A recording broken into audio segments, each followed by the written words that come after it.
அனைவருக்கும் வணக்கம். இன்றைக்கு ஒரு முக்கியமான விஷயத்தை நான் கதைக்கணும். என்னென்னு சொன்னால், இந்த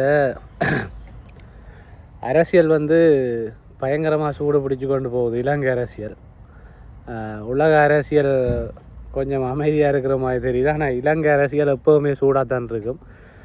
அதுக்கு காரணம், இந்த இலங்கை அரசியல் சூடு பிடிக்கிறதுக்கு மிக முக்கியமான காரணம் எங்களோட தமிழ் அரசியல்வாதிகள்.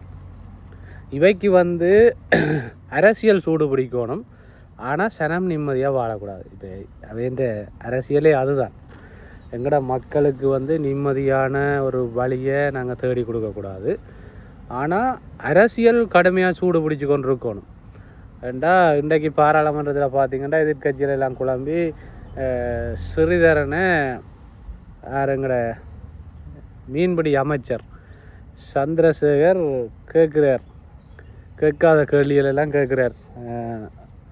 இப்போ சந்திரசேகர் அவரை கேட்குறதுக்கு தகுதியான ஆளா அல்லது சிறிதரன் தரமான ஆளான்னு காய்க்கிறதுக்கு நான் வரையில. ரெண்டும் ஒரே ஆக்கள்லாம், ரெண்டு பேருமே தமிழர்களுக்கு ஒன்றும் செய்ய போகிறது இல்லை. ஆனால் இவர் கேட்குறார், மண் கடத்தலுக்கு பின்னால் இருக்கிற ஆக்கள் உங்களோட ஆக்கள், அதே மாதிரி பார்களுடைய உரிமையாளர்கள் உங்களோட கட்சியை சேர்ந்த ஆக்கள், இப்படி சிறிதரனை கேள்வி கேட்குறேன். நீ சிறிதரன் எழும்பி என்ன கதைப்பேரன்னு தெரியும். அவர் புட்டும் வாழைப்பழமும் இதுகள் இப்படி கதைப்பார். அவர் ஏதாவது கதைப்பார். அவர் இப்போ சீமான டைம் போய் வந்தவர் தானே, அப்போ அங்கேயும் இருந்து பாயிண்ட்ஸ்கள் வாங்கி கொண்டு வந்திருப்பார், கதைப்பார். இப்போ நாங்கள் எங்களோட அரசியலை பார்ப்போம்.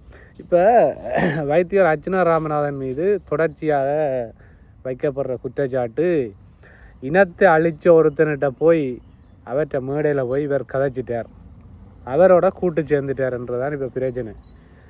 முதலாவது நாங்கள் ஒரு விஷயத்தில் நான் ஒரு விஷயத்தை கதைக்க வரேன்னு சொன்னால், எங்களோட தமிழீழ விடுதலை புலிகள் இயக்கம் ஆரம்பிக்கப்படைக்க அவைகிட்ட ஆயுதங்களோ எதுவுமே இல்லை. அப்போ எனக்கு தெரியாது. எங்களோட உறவுகளையும் வீரச்சா அடைஞ்சிருக்கணும். முக்கியமாக நல்ல பாசமான ஆக்கள் எல்லாம் வீரச்சா அடைஞ்சிருக்கணும். இப்போ அதுகளை நாங்கள் இப்போ கதைக்க வரையில் அது ஒரு விஷயமா. அதுகள் எல்லாம் அவையெல்லாம் எங்கேயோ வைக்க வேண்டிய இடம். இப்போ இந்த அரசியலுக்குள்ளே அவையை கொண்டு வரையிடாது. அவைண்ட போராட்ட வரலாறுகளை பார்த்தா ஆரம்பத்தில் அவைகிட்ட ஆயுதங்கள் இல்லை. இப்போ இந்தியாட்ட கொஞ்சம் ஆயுதம், சின்ன சின்ன இதுகளை வச்சுத்தான் அவைண்ட யுத்தங்கள் ஆரம்பித்து அவைண்ட இயக்கங்கள் வளர்ந்தது. அந்த நேரங்களில் இப்போ நான் கேள்விப்பட்டேன், ஒரு ஆமிகிட்ட இருக்கிற ஆயுதத்தை பறித்தா அந்த ஆயுதத்தால் 4 ஆமியை கொண்டு அந்த 4 ஆமிகிட்ட இருக்கிற ஆயுதத்தை பெற்று இப்படித்தான் அவைண்ட போராட்டம் முன்வரமாக நடந்தது. இப்போ ஒருத்தன் எதிரி என்று சொன்னால், இப்போ எதிரியை தாக்குறதுக்குரிய சக்தி எங்கள்கிட்ட இல்லைன்னு சொன்னால், முதலாவது எதிரின்ற கையில் இருக்கிற ஆயுதங்களையாவது எங்களுக்கு பறிக்க தெரியணும். ஒரு விஷயத்தை விளங்கி கொள்ளுங்க. மஹிந்த ராஜபக்ச, நாமல் ராஜபக்ச, பசில் ராஜபக்ச, கோத்தபாய ராஜபக்ச இவங்களெல்லாம் எங்களோட இனத்தை அழித்தவங்கன்றதுல மாற்று கருத்தும் இல்லை. அவங்க மட்டுமில்லை, இன்றைக்கு தேசிய மக்கள் சக்தி அரசாங்கத்தின் ஜனாதிபதி அனுரகுமார திசநாயக்கா இந்த இந்த மஹிந்த ராஜபக்ச அரசாங்கத்துக்கு இனி இல்லைன்ற ஒரு ப்ரெஷரை கொடுத்தவர் இந்த இன அழிப்பு செய்கிறதுக்கு. இதே மீன்பிடித்துறை அமைச்சர் சந்திரசேகர் கொடி பிடிச்சி கொண்டு தெரிஞ்சவர் இந்த சுனாமி நேரம் எங்களோட மக்களுக்கு நிவாரணங்கள் கொடுக்கக்கூடாது. இப்போவும் அதெல்லாம் சமூக வலைத்தளங்களில் இருக்குது. இப்போ நாங்கள் நல்ல பிள்ளைக்கு நாடகம் போடலாம், அது வேறு பிரச்சனை. இப்போ நான் என்ன சொல்ல வரேன்டா, மஹிந்த ராஜபக்சோட மேடையில் அர்ச்சுனா ராமநாதன் பாராளுமன்ற உறுப்பினர் ஏறினதும் அங்கே அவர் கதைச்சதும் தவறுன்னு சொல்லி இந்த முகநூல் போராளிகளும் புலம்பெயர் தேசங்களில் இருக்கிற உண்மையாகவே ஒரு சிலருக்கு அது ஆதங்கம் என்னென்னா, இப்போ மஹிந்த ராஜபக்சவை வேண்ட குடும்பத்தை மன்னிக்க இயலாது. அதில் எந்த மாற்று கருத்தும் இல்லை, எனக்கும் அதில் மாற்று கருத்து இல்லை. உண்மையாகவே அவங்க செய்தது ஒரு அரக்கத்தனமான வேலை, அதை மன்னிக்க இயலாது. ஆனால் ஒரு சாதாரண மனிதனை நான் அப்படி யோசிக்கலாம். மஹிந்தவை கொல்லணுமென்று யோசிக்கலாம், அல்லது அவங்களோட குடும்பத்தை இல்லாமல் ஆக்கணுமென்று யோசிக்கலாம். அப்படியெல்லாம் யோசிக்கிறது தவறு இல்லை. அப்போ அதை பற்றி நான் விமர்சிக்க வரையில. நல்லா யோசிக்கலாம், நல்லா பேசலாம், டிக்டாக்கில் இருந்து அவன் ஒரு இனத்துரோகி, அவனை கொல்லணும், இனத்தை அழித்தவன், எங்களோட சகோதரர்களை ரேப் பண்ணவன், இப்படி நிறைய விஷயங்களை கதைக்கிறதுக்குரிய சகல உரிமையும் இருக்குது. ஏன்னா நாங்கள் நொந்து போன இனம். ஆனால் ஒரு அரசியல் தீர்வு என்று வரையக்க, ஒரு அரசியல் தலைவர் என்று வரையக்க, மக்களுக்கானவர் என்று வரையக்க, இன்னொரு சந்தர்ப்பத்தில் இப்படியான விஷயங்கள் நடக்காமல் இருக்கிறதுக்குரிய வழியை தான் தேடணும். அந்த வகையில் நான் வைத்தியர் அர்ச்சுனா ராமநாதன் அவர்கள் மஹிந்த ராஜபக்ச அவர்களுடைய மேடையில் மட்டும் இல்லை, எந்த சிங்கள தலைவர்களுடைய மேடையில் ஏறினாலும் நாங்கள் அவர் தவறு செய்கிறார் என்று சொல்கிற அளவுக்கு துளியளவும் துணிய வேண்டிய அவசியம் இல்லை, துளியளவு நாங்கள் அச்சப்பட வேண்டிய அவசியம் இல்லை. இப்போ 2009 யுத்தம் முடிஞ்சதுக்கு பிறகு சிறிதரன் போய் இப்போ எங்களுக்கு நாகரிகமாக கதைச்சி பழகினதால் சில விஷயங்களை கதைக்க விரும்பலை. சிறிதரன் போய் பசில் ராஜபக்சவை கட்டி பிடிச்சி கொஞ்சம் உங்களுக்கு கரண்ட் அடிக்கலை. அதை மாதிரி இந்த கயேந்திரமார் பொன்னம்பலம் போய் ஃபோனை ஆஃப் பண்ணி போட்டு படத்து நிறுத்துறோலேக்க உங்களுக்கு கரண்ட் அடிக்கலை. அவ்வளவு துடிக்க அந்த இரத்த வடுக்களே மாறாமல் இருந்த நேரங்களில் இவங்களெல்லாம் போய் அவங்களோட கைகோத்து இந்த அரசாங்கத்துக்கு ஆதரவளி கேட்க உங்களுக்கு ஒன்றும் தமிழ் உணர்வு துடிக்கலை. இப்போ பகிரங்கமாக வெளிப்படையாக கௌரவ பாராளுமன்ற உறுப்பினர் அர்ச்சுனா ராமநாதன் அவர்கள் தனக்கு வாக்கு போட்ட மக்களுக்கு சோஷியல் மீடியா மூலம், முகநூல் மூலம் தான் இப்படி ஒரு மேடைக்கு போகிறேன், இங்கே போய் கதைக்க போகிறேன்னு என்று சொல்லி போட்டு போனது உங்களுக்கு பூச்சி கடிக்குது. பூச்சி கடித்தா அதுக்கு ஒரே ஒரு வழி தான் செய்யலாம், பூச்சி குளிசை வாங்கி போடுங்க. இல்லையண்டா அதுக்குரிய ஏதாவது ஒரு டாக்டரை சந்தித்து அதை ஏதாவது செய்யுங்க. அதுக்கும் டாக்டர் அர்ச்சுனா தான் உங்களுக்கு வரணும். ஒரு விஷயத்தை நான் சொல்கிறேன், இந்த எப்படி எங்கட தமிழீழ போராட்டத்தில் அந்த ஆயுத போராட்டம் ஒரு உச்சநிலைக்கு வந்ததோ அதே மாதிரி இப்போ ஆயுதம் இல்லை எங்கள்கிட்ட. இப்போ மஹிந்த ராஜபக்சவை கொல்லணுமன்றாங்க, நீங்கள் போய் கொல்லுங்கப்பா, உண்மையாகவே கொல்ல, அது ஒரு வெற்றியாக நாங்கள் கொண்டாடலாம், ஒரு தமிழன் அதை செய்துட்டா. ஆனால் அதால் எங்கட வடக்கு கிழக்கில் மக்கள் நிம்மதியாக வாழ்வினம் என்று நீங்கள் நினைச்சா அதை செய்யலாம். அதை வைத்தியர் அர்ச்சுனாவே செய்து போட்டு போவார். அந்தளவுக்கு அவருக்கு துணிவில்லாத ஆள் இல்லை. ஆனால் எங்களுக்கு தீர்வு தான் முக்கியம். இப்போ மஹிந்த ராஜபக்ச என்ற மேடையில் ஏன் ஏறினவர்ண்டா ஒரு விஷயத்தை நாங்கள் புரிஞ்சு கொள்ளணும். இந்த அரசியல் எதை நோக்கி போய்கொண்டிருக்கு. இப்போ எங்கட கையில் எதிர்கட்சியாக இருந்து கொண்டு ஒரு விஷயமே செய்யலாம். சும்மா ஒரு அரசாங்கத்துக்கு ப்ரெஷரை கொடுக்கலாம், ஒரு அரசாங்கத்துக்கு ஒரு பெரிய ஒரு நெருக்கடியை கொடுக்கலாம் ஒழிய அவன் 159 பெரும்பான்மையை வச்சுக்கொண்டு அவன் எடுக்கிறது தான் முடிவு. நாங்கள் எவ்வளவு தான் கத்தினாலும் ஆதாரம் இல்லைன்னு இந்த சில பிடுங்கியல் இந்த ஃபோனில் மன்னிக்கணும், இப்படி வார்த்தையில் பாவிக்கிறதுக்கு இந்த மெசேஞ்சரில் அர்ச்சுனா என்ன செய்தவரண்டா ஒரு சரியான ஆளுங்கட்சியாக இருந்தால் அவர் கொடுத்த ஆதாரங்கள் பாராளுமன்றத்தில் இவ்வளவு சத்தியமூர்த்தி சம்பந்தமாகவோ அல்லது தெல்லிப்பள ஆதார வைத்தியசாலையில் இந்த கேன்சர் யூனிட்டில் நடந்த ஊழல் சம்பந்தமாகவோ எவ்வளவோ ஆதாரங்களை டாக்குமெண்ட்டாக கொண்டே கொடுத்துருக்குறார். அதுக்கு இன்னும் இந்த அரசாங்கம் ஏனண்டா சிறிதரன் அங்கே கேண்டீனில் போய் சிறிதரனும் கயேந்திரகுமார் சந்திரசேகரும் கொஞ்சம் விளையாடுவினோம், இங்கே பாராளுமன்றத்தில் சண்டை பிடிப்பினோம். இன்றைக்கு அவர் பேசுகிறார், நாளைக்கு இவர் பேசுவார், அங்கால போய் கை கொடுப்பினோம். இதுதான் அரசியல், அதை அவர் விளங்கப்படுத்திட்டார். இப்போ மஹிந்த ராஜபக்ச என்ற மேடையில் வைத்தியர் ராமநாதன் அர்ச்சுனா ஏறினதுக்கு காரணம் ஒரு தமிழனா, தமிழ் மக்கள் மத்தியில் இருந்து போகிற ஒரு பிரதிநிதியாக எங்கட வழியை எதிரிட்ட போய் சொல்கிறதுக்கு ஒரு தைரியம் வேணும். அந்த தைரியம் இந்த தமிழ் தேசியம் பேசுகிற எந்த அரசியல்வாதிகளுக்கும் இல்லை. சரியோ, மஹிந்த ராஜபக்ச அல்லது இந்த சிங்கள அரசாங்க அரசியல் கட்சி ஒன்றுகிட்ட போய் நின்று நீங்கள் தீவிரவாதி என்று சொல்லுகிற அந்த அமைப்பில் என்னுடைய அப்பா 3வது இடத்துல பொலிசில் வேலை செய்தவர், பணி புரிஞ்சவர் என்று சொல்கிறதுக்கு ஒரு தைரியம் வேணும்.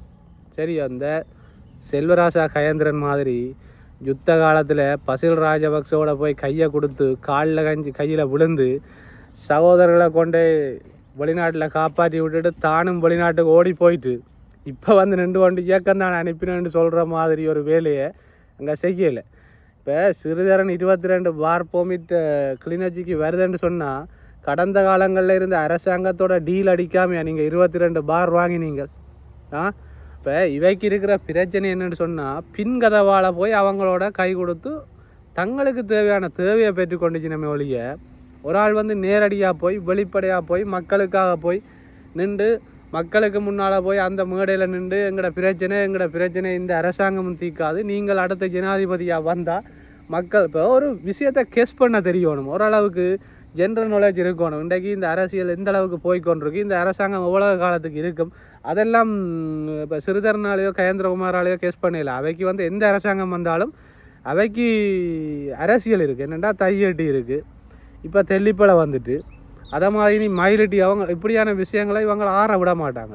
அவங்களுக்கு அரசியல் இருக்கிறதால அவங்க வந்து இந்த விஷயங்களுக்கு போக மாட்டாங்க. ஏனெண்டா அவங்களுக்கு இந்த அரசியல் இருக்குது. இப்போ மஹிந்த ராஜபக்சேர மேடுன்றது வந்து எதிரின்ற குகை, விளங்கிக் கொள்ளுங்க. ஒரு எதிரியிட குகையில் போய் நின்று எங்களோட பிரச்சனையை சொல்கிறதுக்கும் இன்னொரு விதத்தில் நான் ஆரம்பத்தில் சொன்ன மாதிரி எதிரின்ற ஆயுதத்தை எடுத்து இப்போ எங்களுக்கு இருக்கிற ஆயுதம் வந்து அரசியலில் எங்களுக்கு ஒரு ஆளுமையான பதவிகள் வேணும்.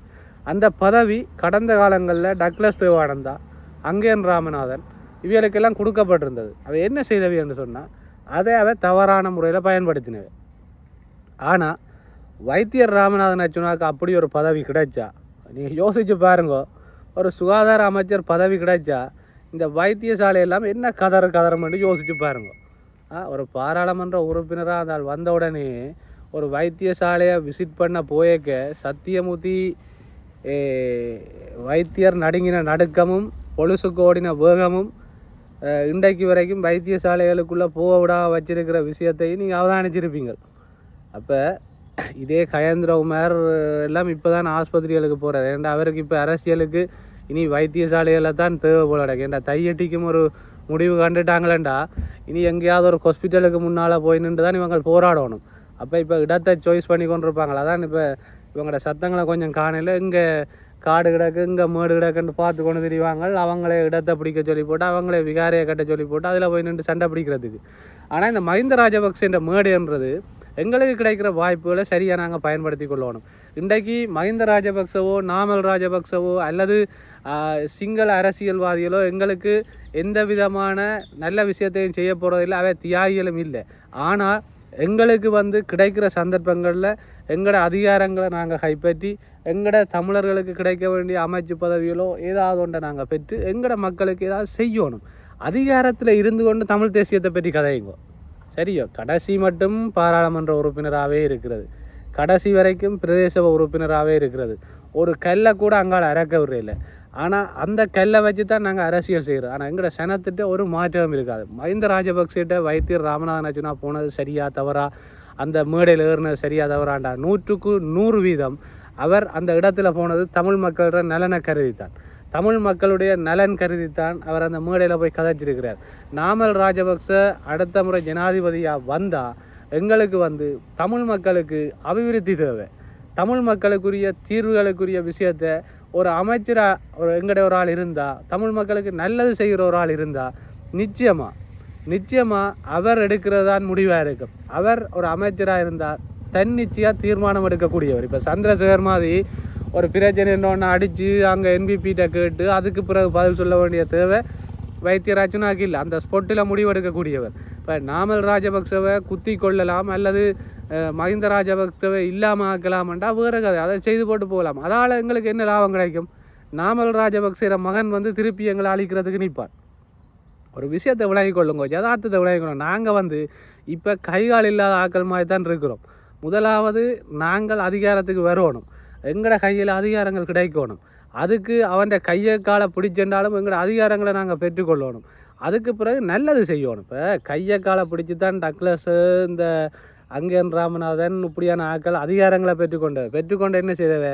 அவை தங்களோட ஆக்களுக்கும் தங்களுக்கு தெரிஞ்ச தங்களோட பினாமிகளுக்கும் தான் அபிவிருத்திகளை கொண்டு வந்தவை. தமிழ் மக்களுக்கு அவையால் ஒரு அபிவிருத்தியும் வரையில அந்த அதிகாரங்களை வச்சு மக்களை ஒடுக்குறதும் சனத்தை அடக்குமுறையை செய்கிறதும் மற்றவன்ற காணியை பிடிக்கிறதும் இந்த வேலையை தான் செய்தவை.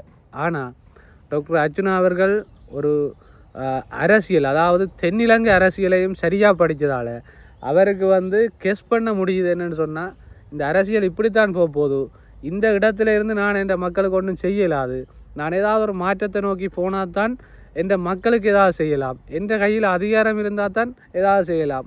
மாகாண சபையை வைப்பாங்கன்னா மாகாண சபையை அவங்க வைக்கிற ஐடியாவே இல்லை.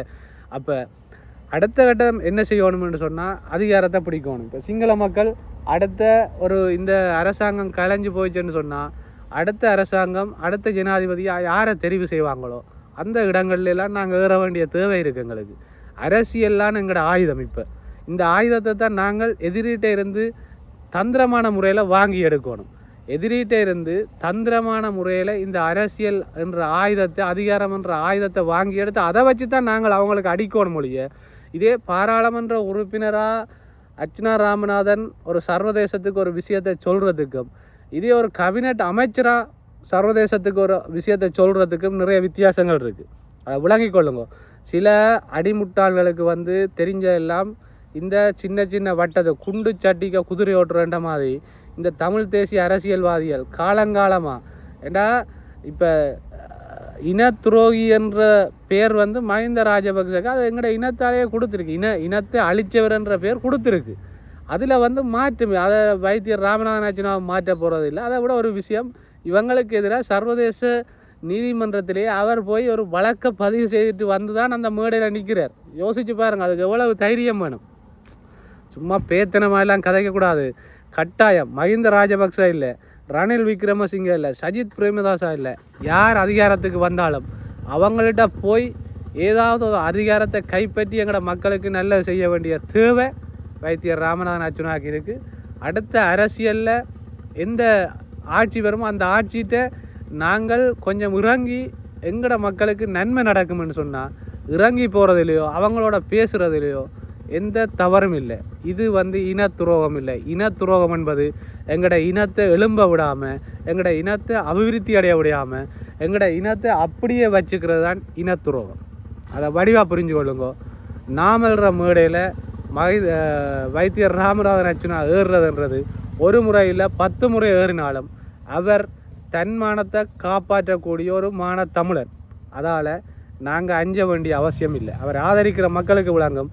அர்ச்சுனா ராமநாதன்றவர் ஒரு வார்த்தையை பாவிக்கிறார் அல்லது ஒரு விஷயத்தை செய்கிறார் என்று சொன்னால் அதுக்குள்ளே பல ஆயிரம் அர்த்தங்கள் இருக்கும், பல ஆயிரம் அரசியல் இருக்கும். அரசியல் விளங்காட்டி கொஞ்சம் தண்ணியாக குடிச்சிட்டு படத்தை நித்திரையாக கொள்ளுங்க. நன்றி, வணக்கம்.